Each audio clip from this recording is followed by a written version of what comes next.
বিশ্বনবী সরকারে দো আলম হাবিবে কিবরিয়া সিরাতে মুস্তাফা ইমামুল আম্বিয়াকে প্রশ্ন করা হয়েছে, আল্লাহর হাবিব বলেন এই পাঁচটি বিষয় সম্পর্কে আপনি জানেন কিনা? কবি সরকারে দো আলম হাবিবে কিবরিয়া তিনি বললেন যে আমি এই পাঁচটি বিষয় সম্পর্কে অবগত নন। আমার কাছে যে যিনি আসেন ফেরেশতা হযরতে জিবরিল, তাকে তিনি প্রশ্ন করলেন, ভাই জিবরিল তুমি জানো কিনা? হযরতে জিবরিল আলাইহিস সালাতু ওয়াস সালাম তিনিও বললেন যে আল্লাহর হাবিবের সম্পর্কে আমি অবগত নই।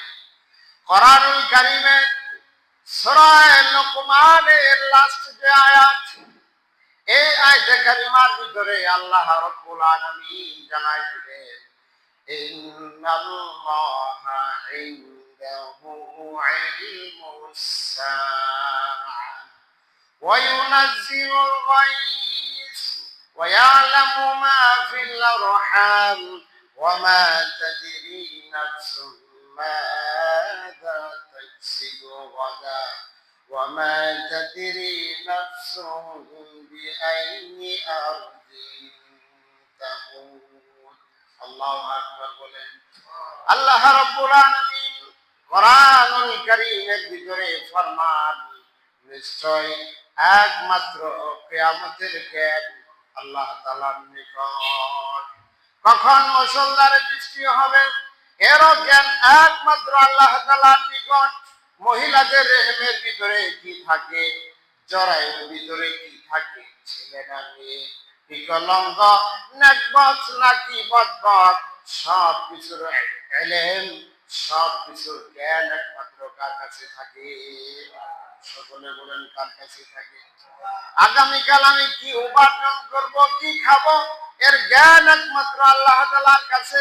আমার মউত কোথায় হবে, জমিনে নাকি হেলিকপ্টারের ভিতরে, নাকি আকাশ পথে, নাকি পানির নিচে, নাকি দেওয়ালের চাপায়, কেউ জানেন না। যিনি জানেন তিনি কে? চিন্তা করেন তিনি কে? সে আল্লাহ তাআলা জানাই দিয়েছেন।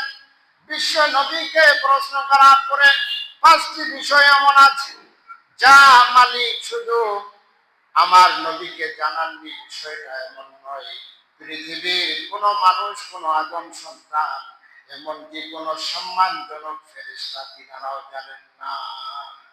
এজন্য অজানা ইলম হলো পাঁচটি। গায়েবের মালিক, অদৃশ্যের মালিক, একমাত্র মালিক হলেন কে? চিল্লায় বলেন কে? আল্লাহ।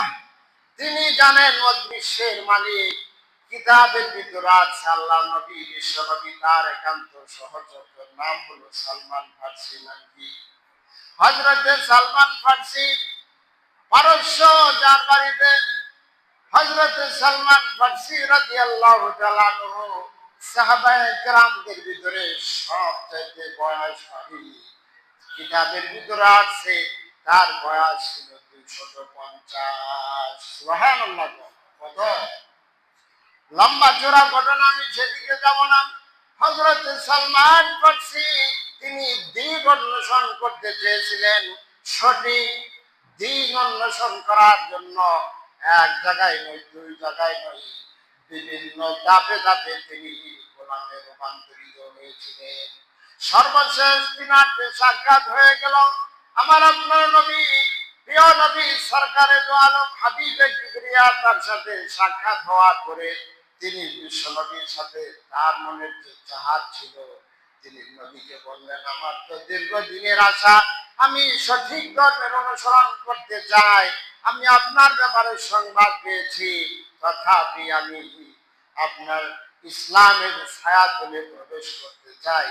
কিন্তু আমার যে মালিক, আমার যে মালিক, সে তো আমাকে ছাড়বে না, কি করবে না।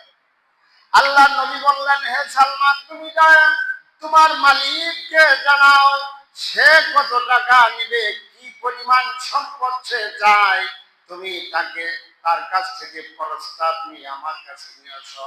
হযরতে সালমান ফার্সি যাওয়ার পরে মালিক তাকে বললেন, তোমাকে একটা নয়, দুইটা নয়, অনেকগুলা স্বর্ণ মুদ্রা দিতে হবে। সাথে সাথে খেজুরের বৃক্ষ তদানীন্তন সময় মক্কাতুল মুনাওয়ারা এবং মদিনাতুল মুনাওয়ারাতে প্রচলিত ছিল খেজুরের বাগান। হে সালমান, তোমাকে মুক্তি করব, তোমাকে আমার কাছ থেকে আজাদ করে দিব। শর্ত হলো 3 শতাব্দী খেজুর গাছের একটা বাগান তুমি আমাকে উপহার দিবে। আর যেদিন এই বৃক্ষে ফল ধরবে, যেদিন এই বৃক্ষের ভিতরে ফল আসবে, সেদিন তোমাকে আমি আজাদ করে দিব। এই শর্ত নিয়ে সালমান ফার্সি তিনি আর দেরি করেন নাই, হাবিবে কিবরিয়া সিরাতে মুস্তাফা ইমামুল আম্বিয়ার কাছে এসে জানাইলেন। সঙ্গে সঙ্গে বিশ্ব নবী রাজি হয়ে গেলেন।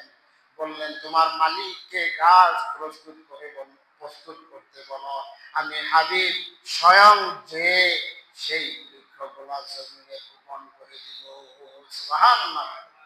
হযরতে সালমান ফার্সি রাদিয়াল্লাহু তাআলা আনহু তার শর্ত অনুযায়ী বিশ্ব নবী 299টি বৃক্ষ জমিনে বপন করলেন। সাথে ছিলেন হযরতে ওমর রাদিয়াল্লাহু তাআলা আনহু। তিনি বললেন, আল্লাহর নবী, আমারও মন চাই নবীজির বাগানে নবীজি যে বৃক্ষ রোপণ করতেছে, আমারও মনে চাই আমি একটা বৃক্ষ সেই জায়গায় রোপণ করে দিই। পরের বছরে দেখা গেল 299টি বৃক্ষের ভিতরে ফল ধরে গেছে। ইহুদির মাথায় হাত। আমি তো সালমানকে কোনোদিন ছাড়তে চেয়েছিলাম না, আজ তো ফল ধরে গেছে, সালমানকে তো আমার কাছ থেকে আজাদ করে দিতে হবে। সুবহানাল্লাহ। অথচ কিতাবের ভিতরে আছে হযরত সালমান ফার্সি বললেন, আগামী বছর ফল ধরবে না 10 বছর পরে ফল ধরবে, এর গ্যারান্টি তো আমি দিতে পারবো না। গায়েবের মালিককে চিন্তায় বলেন, কবে গাছ লাগাইলাম, কবে ফল আসবে, ফল যিনি দিবেন তিনি কে? আল্লাহ। এজন্য মিশকাতুল মাসাবিহ গ্রন্থের ভিতরে আছে, বিশ্ব নবীকে প্রশ্ন করা হয়েছে 5টি বিষয়। এর ভিতরে একটা বিষয় এমন আছে যে কিয়ামত কখন সংঘটিত হবে, আল্লাহর হাবিব আপনি আমাদেরকে জানান। হাবিব বললেন, মাল মাসউলু আনহা বিআলামা মিনাস সাইল। জিজ্ঞাসিত ব্যক্তির চাইতে সায়েলকারী ব্যক্তির চাইতে জিজ্ঞাসিত ব্যক্তি বেশি অবগত নন। সুবহানাল্লাহ। আল্লাহর হাবিব বললেন, যিনি আমাকে প্রশ্ন করছেন আমি তার চাইতে বেশি অবগত নই। সুবহানাল্লাহ। প্রসিদ্ধ একটা হাদিস, 5টি বিষয়, এর ভিতরে একটা বিষয় নিয়ে আছে যে কিয়ামত কখন সংঘটিত হবে। সম্মানিত সুধী, কথা বলতেছিলাম যে অ্যাক্সিডেন্টে মারা গেলেন, কতজন মারা গেছেন আজও অজানা। তার সঠিক সংখ্যা এখনো পর্যন্ত আমরা জানতে পারি। বিভিন্ন ইলেকট্রনিক্স মিডিয়ার মাধ্যমে, প্রিন্টিং মিডিয়ার মাধ্যমে আমরা এ পর্যন্ত শুনতে পেরেছি 21 জন, কেউ বলেছেন 31 জনের মতো। কতজন? কিছু ভাই তারা বলতেছেন প্রায় 2 শতাধিকের উপরে। কত? আল্লাহ ভালো জানেন, সেটা আমাদের প্রচার করা উদ্দেশ্য নয়। আমি যে কথা বলেছিলাম যে হায়াত যদি আমার শেষ হয়ে থাকে, আমার মত অনিবার্য, সেটা হবে। পৃথিবীর কোন শক্তি, কোন সুপার পাওয়ার সেটাকে রক্ষা করতে পারবে না। এই ঘোষণা কার? স্বয়ং মালিকের। এজন্য আমরা আল্লাহ তাআলার কাছে ঈমানদার যারা, তাদের জন্য মউতটা হলো হাদিয়া। সুবহানাল্লাহ। তুহফাতুল মুমিনিন আল মাউত। মুমিনদের জন্য মউত এটা কি? হাদিয়া স্বরূপ। এটা যে কোনো মুহূর্তে হতে পারে।